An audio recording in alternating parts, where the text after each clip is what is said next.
Zəmxan müəllim, necə hiss edirsiniz özünüzü bugünkü gündə? Ümumiyyətlə, səhhətiniz necədir? Əvvəla toy bayramıdır, bu dünyanın əzabı, ağlı olan ona gətirər tabı. Mənim səhhətim necə olmağından asılı olmayaraq mən deyirəm yaxşıdır. Çünki məndə belə anadan gəlmə belə bir xarakter var, tərbiyəm belə tutulur.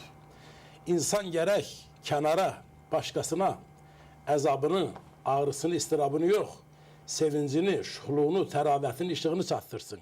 Mənim sərimdə çox ağırlar, əzablar ola bilər. Onun gərək cəmaata dəxli olmasın. Biz qarşımızda dayanana, bizi dinləyənə, bizi eşidənə, bizə diqqət kəsilənə, öz sevgimizi, sevincimizi, məhəbbətimizi, ən işıqlı duyğularımızı çatdırmalıyıq ki, ömür azdır, həddindən artıq gödəkdir. O gödək ömrü biraz da uzatmaq üçün, haradasa o qaranlıq güşəni biraz da işıqlandırmaq üçün gərək deyərsən ki, yaxşıyam. O mənada mən də yaxşıyam, heç bir şikayətim yoxdur. Ələxsus da gəl ki, səhər proqramıdır. Deməli, daha çox bu müsbət enerjini biz izləyənlər... O səhər sözünə toxundun, səhər sözünün özü nədir? Dan yeridir, günəşin doğmasıdır, dünyanın üzə gülməsidir, səhər mehdi, səhər-səhər bağda gəzən nazənin, ay qız bu gəlişin bulağadırmı? Niyə gec gəlirsən, tez qayıdırsan, tez gəlib gec getmək qadağadırmı?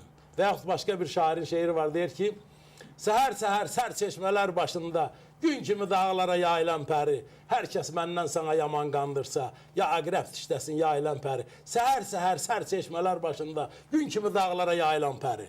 Yəni, səhər sözünün özündə bir işıq var, bir sevgi var, bir hərəkət var, həyatın başlama nöqtəsi var. Biz də bu nöqtədə olduğumuz üçün şikayət yox, məhəbbətlə bağlı danışmalıyıq, ölüm yox, həyatla bağlı danışmalıyıq. Buyurun.